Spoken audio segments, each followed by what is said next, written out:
spun un adevăr și puteți să vă supărați pe mine, dar sunt dator să vi-l spun. Hristos este pe drum. Planeta noastră este țândări și noi ne facem casă în ea. Planeta este țândări și noi ne facem casă în ea. Mă uit și mă gândesc ce gândesc îngerii, heruvimii și sarafimii când privesc din înaltul cerului la noi. O planetă în degringoladă, țândări și noi ne facem casă în ea.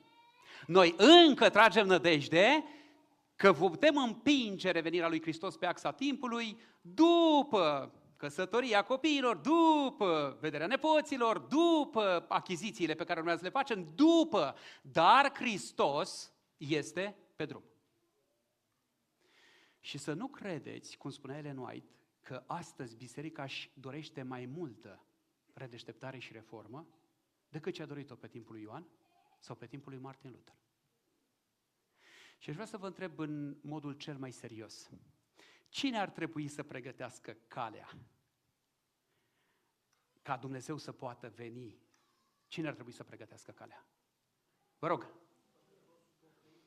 Biserica. Și ce trebuie să facă biserica pe cale? Care sunt obstacolele? Care sunt obstacolele pe care Hristos trebuie să le treacă până ajunge la biserică? Care sunt? Păcatele poporului. Și ce înseamnă că biserica pregătește calea? Înseamnă că își asumă profilul de reformator și în fața tuturor oamenilor biserica va spune: pocăiți-vă. Și fraților, nu am timp să dezvolt, că e deja târziu.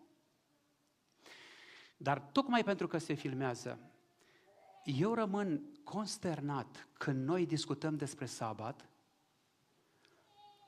ca și cum n-ar mai fi sabat. Despre familie, ca și cum n-ar mai fi familie.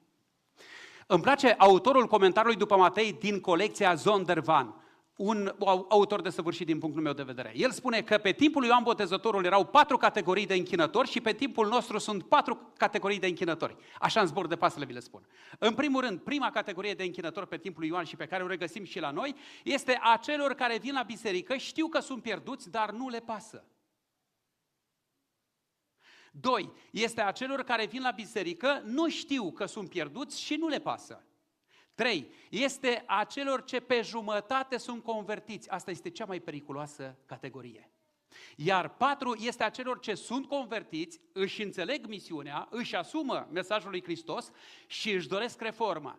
Și autorul acestui comentariu după Matei, din colecția Zondervan, vine și spune că pentru a 3-a categorie a vorbit Ioan Botezătorul, adică a celor găvasi pocăiți, găvasi creștini, și eu aș putea să extrapolez discuția și să spun găvasi sâmbătari, găvasi așteptători, pe jumătate sâmbătari, pe jumătate așteptători, pe jumătate misionari, pe jumătate pocăiți, pe jumătate convertiți.